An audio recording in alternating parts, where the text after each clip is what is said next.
Structure है और जिस तरह से इसे बनाया गया है, एक इल्यूजन सा क्रिएट होगा आपके माइंड में। शंकराचार्य जी की समाधि, ओह दैट्स केदारनाथ से जुड़ी एक ट्रेजेडी भी है जिसके बारे में आप सब लोगों को पता होगा कि जब 2013 में भगीरथी का जो संगम होता है वो अलकनंदा से देवप्रयाग में होता है। चेहरे का ये सुकून सब कुछ बयां करने के लिए शायद काफ़ी है। मौसम बहुत ही ज़्यादा अनप्रेडिक्टेबल है, कब बारिश हो जाए कब सर्दी बढ़ जाए कुछ नहीं कह सकते। तो अगर आप श्री केदारनाथ में हो तो मेंटली प्रिपेयर होके चलो। गुड मॉर्निंग गाइस, सुबह के 7:40 हो रहे हैं और इस वक्त हूँ मैं बेस कैंप में।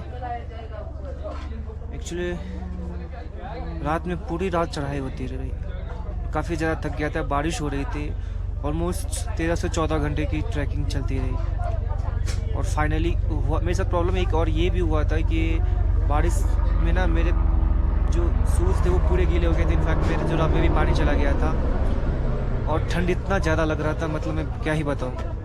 फिर फाइनली जब मंदिर के पास आए हम लोग, तो एक्चुअली मंदिर तो उस टाइम पे बंद था, तो दर्शन के लिए तो सुबह 6 बजे से स्टार्ट होता है। तो हमने सोचा, डिसाइड किया कि कहीं लेते कैंप में।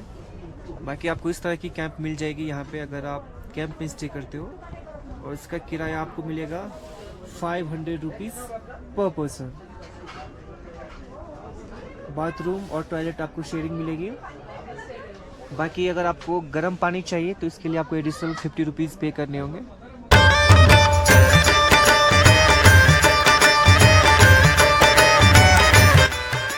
जब आप बेस कैंप से थोड़ा आगे निकलोगे फिर काफ़ी खुशी बढ़ जाएगी। यहाँ आने के बाद आपको टेम्पल दिखने लग जाएगा।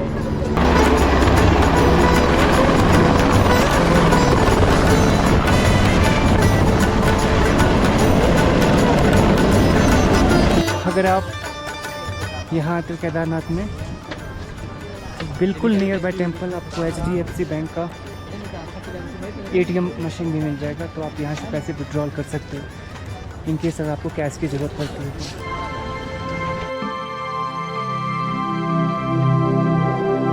चेहरे का ये सुकून सब कुछ बयां करने के लिए शायद काफ़ी है। मौसम बहुत ही ज़्यादा अनप्रेडिक्टेबल है, कब बारिश हो जाए कब सर्दी बढ़ जाए कुछ नहीं कह सकते। तो अगर आप श्री केदारनाथ में हो तो मेंटली प्रिपेयर होके चलो।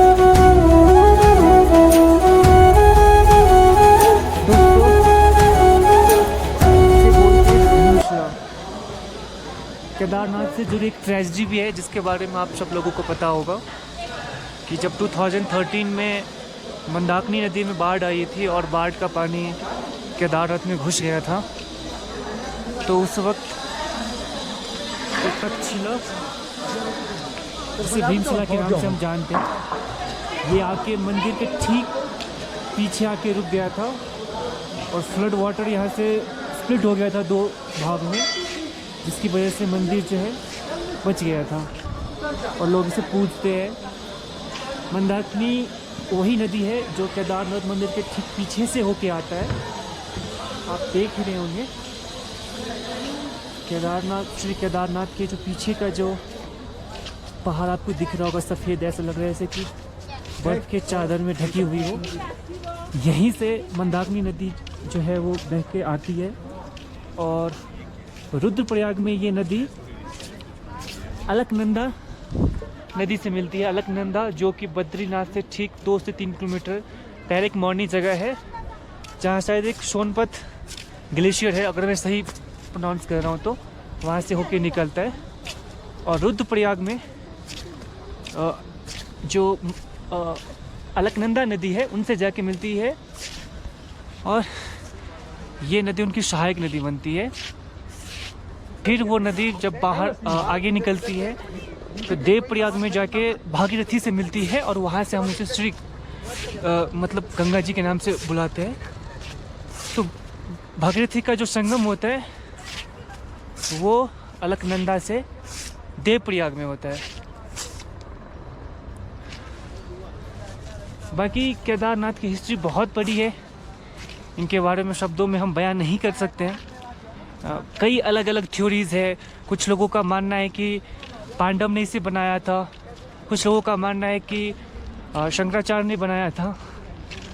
बाकी ऐसा कहा जाता है कि जो अलाउद्दीन खिलजी थे, उन्होंने नालंदा में शायद इसके बारे में जो कुछ भी लिखा हुआ था हिस्ट्री, उसे उन्होंने जला दिया था। तो एग्जैक्टली ये पता तो नहीं। बाकी ये मंदिर के बहुत सारी थ्योरीज़ है, बहुत हिस्ट्री है, आप पढ़ सकते हो। आप जाकर आप हिंदू माइथोलॉजी को जब आप जानोगे तो बहुत कुछ जानने को मिलेगा आपको। हालांकि केदारनाथ भगवान शिव शंकर के 12 ज्योतिर्लिंग में से वाहिद एक ऐसा ज्योतिर्लिंग है कि जो कि 2 पार्ट में है। यानी कि जो 12वें ज्योतिर्लिंग जिसे हम कह सकते हैं श्री केदारनाथ, ये 2 भागों में सेपरेटेड है। ऐसी मान्यताएं हैं कि इसका जो आधा भाग है वो नेपाल में है, चला गया है। और नेपाल में एक मंदिर है भगवान शिव का, पशुपतिनाथ। तो पशुपतिनाथ को भी अर्ध शिव ज्योतिर्लिंग बोलते हैं, और श्री केदारनाथ को भी अर्ध ज्योतिर्लिंग बोलते हैं। ऐसा मैंने कहीं पढ़ा था। ढूंढने की कोशिश करोगे तो बहुत कुछ आप ढूंढ सकते हो ज़िंदगी में। मेरा मानना ऐसा है कि आपको एक बार तो श्री केदारनाथ ज़रूर आना चाहिए। आप यहाँ की हवाओं में जो एक अलग ही सुकून है, और आप जो उस सुकून को एहसास करते हो ना, तो आपको लगता है कि हाँ, ज़िंदगी क्या है, ज़िंदगी की जो वैल्यू है आप उसे समझ पाते हो। तो सिर्फ स्पिरिचुअल पर्सपेक्टिव से भी नहीं, आपको लाइफ के और भी एस्पेक्ट पे ये चीज़ें आपको इम्पैक्ट करेगी जब आप यहाँ आते हो, और आप अकेले छोड़ देते हो खुद को, और फिर आप सोचते हो। बहुत सुकून मिलेगा आपको, बहुत ही ज़्यादा सुकून। हिंदू मैथोलॉजी को जानने की कोशिश करोगे तो आपको लगेगा कि आप जितना जानने की कोशिश करोगे आपको लगेगा कम है। बहुत विशाल है ये, बहुत विशाल है। और मुझे बहुत खुशी मिल रही है, क्योंकि ये मेरा वो सपना था जो मैं पिछले 3-4 पता नहीं कितने सालों से देख रहा था कि मुझे एक बार श्री केदारनाथ जाना है। और फाइनली आज आके बहुत अच्छा लग रहा है, बहुत अच्छा लग रहा है।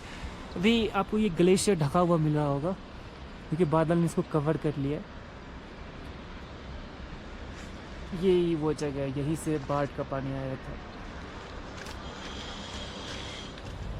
ये श्री केदारनाथ मंदिर के ठीक पीछे श्री आदि शंकराचार्य समाधि। शंकराचार्य जी वही है जिनके बारे में कहा जाता है कि इन्होंने इस मंदिर का निर्माण किया था। हालांकि एक थ्योरी और भी है कि इस मंदिर का निर्माण पांडवों ने किया था। और स्ट्रक्चर है, और जिस तरह से इसे बनाया गया है, एक इल्यूजन सा क्रिएट होगा आपके माइंड में। और पता नहीं, इसकी एक कहीं ना कहीं मुझे ऐसा लगता है कि एक अलग पर्सपेक्टिव ही होगा। इस तरह से ये लाइन गई है, और आप इस लाइन को कवर करोगे तो फिर आप ऐसे करके आप इसी तरह से आप सेंटर में पहुंच जाओगे। तो सेंटर जो है वो इसकी कंपैरिजन में ज़्यादा डीप है।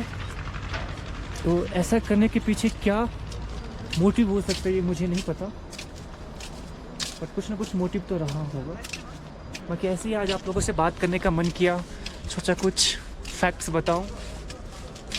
लाइफ क्या है, वो लाइफ है जो हम जी रहे हैं, या वो लाइफ है जिस लाइफ के पर्सपेक्टिव या उसके अलग एंगल को हम देख ही नहीं पाते हैं। मे भी कुछ भी हो सकता है, बट ये आपको तभी पता चलेगा जब आप ढूंढने की कोशिश करोगे। और हमें से बहुत से लोग इसे ढूंढने की कोशिश ही नहीं करते हैं, क्योंकि जब आप ढूंढने की कोशिश करोगे तो आपको उसके सही मायने समझ में आएंगे कि एक्चुअली उसके मायने क्या है। ये देखिए, ये भी आ गए हम सेंटर पॉइंट पे, जो इसका पिविट बोल सकते हैं। ये पिविट, आप उसी लाइन को, कर्व को फॉलो करोगे तो शंकराचार्य जी की समाधि। Oh that's very good. मुझे ऐसा लगा था कि कुछ ना कुछ ऐसा होगा। तो एग्जैक्टली इसके पिविट पॉइंट में आपको श्री आदि शंकराचार्य जी की एक मूर्ति दिखेगी, जिनका कि अपना एक अलग ही इतिहास है।